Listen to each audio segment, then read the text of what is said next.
কালকে হসপিটালে যাওয়ার সময় আমরা ডাব খেয়েছিলাম। তখন ডাব খাওয়া শেষে নারিকেলটা আমরা পার্সেল করে নিয়ে রিক্সায় বসে খেতে খেতে গেছি হসপিটালে। আমি একটু অসুস্থ, তাই সকালে যে সিরিয়াল দিয়ে আসছি, আবার সন্ধ্যার পর যে ডক্টর দেখাইছি।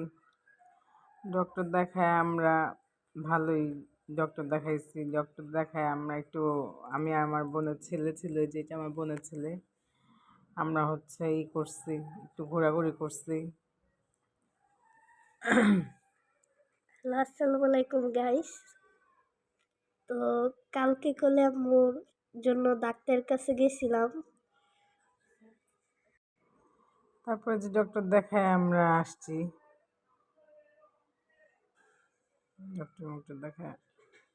ডক্টর দেখায় আসার পর ডক্টর দেখায় আসি নাই, ডক্টর দেখাইতে যাইছি, তখন এই যে রিক্সার মধ্যে ঘুমায়া গেছে। ওর রিক্সায় উঠলে ঘুমাইসা পড়ে, আরাম লাগে, সেজন্য ঘুমাইসা পড়ে।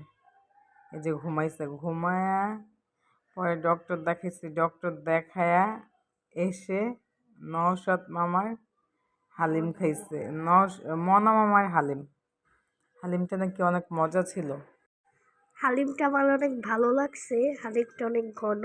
তো মাংসর পিসটা বড় করে দিছে, ছোট করে দিলে একটু খাইতে সুবিধা হতো। তো কোন ব্যাপার নেই, আপনারা খাইতে পারলে খাবেন, আমি তো ছোট মানুষ। তো তারপর কালকে আমার সাথে এমন একটা ঘটনা ঘটছে, আমি বিকাশে টাকা পাঠাবো, আমি যেই জায়গায় টাকা নাম্বারটা ঠিক বলছি, কিন্তু দোকানদার নাম্বারটা না ভুল শুনছে। একটা ভুল নাম্বারের জন্য আমার 1500 টাকা অন্য মানুষের কাছে পাঠাইয়া দিছে। যেই নাম্বারে টাকাটা পাঠাইছে সে আর মোবাইল বন্ধ করে রাখছে, সে তো আর মোবাইল খুলতেছে না।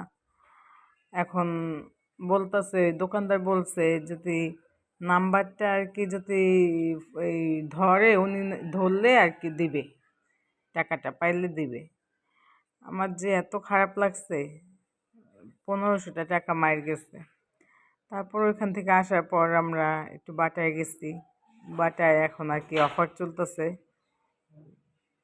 20% অফার দিচ্ছে। আমার আবার বাটার জুতাগুলো খুবই পছন্দ, ভালো লাগে। আমার জুতা দেখলে মাথা খারাপ হয়ে যায়। আমি জুতা দেখতেছি, পছন্দ করতেছি যে একটা নিব। আমার বোনের ছেলে এই ভিডিও করতেছে যে, ও আমাকে জোর করে ধইরা নিয়ে আসছে, বলে কি তুমি জুতা দেখলে এখন জুতা কিনবা, তোমার অনেক জুতা আছে, লাগবে না। এই যে সাদা জুতাটা আর কালোটা, এই দুইটা আমার কাছে অনেক পছন্দ ছিল। আমি ওরা বলতেছি দেখো তো এই দুইটার মধ্যে কোনটা ভাল লাগে। ও আমাকে বলে কি দোনোটাই সুন্দর, কিন্তু এখন নেওয়া যাবে না, চলো। তারপর আর কি করার, ভাবলাম থাক, জুতার র্যাক আনি নেই, জুতার র্যাক বানাতে জুতার র্যাকটা এনে তারপর একটা জুতা কিনবো। আর আপনারা সবাই দোয়া করেন যাতে আমি 1500 টাকাটা ব্যাক পাই। মনে হয় টাকাটা যদি আল্লাহ ভাগ্যের লেখে রাখে তাহলে আসবে। দোকানদার তো বলছে টাকাটা পাবো।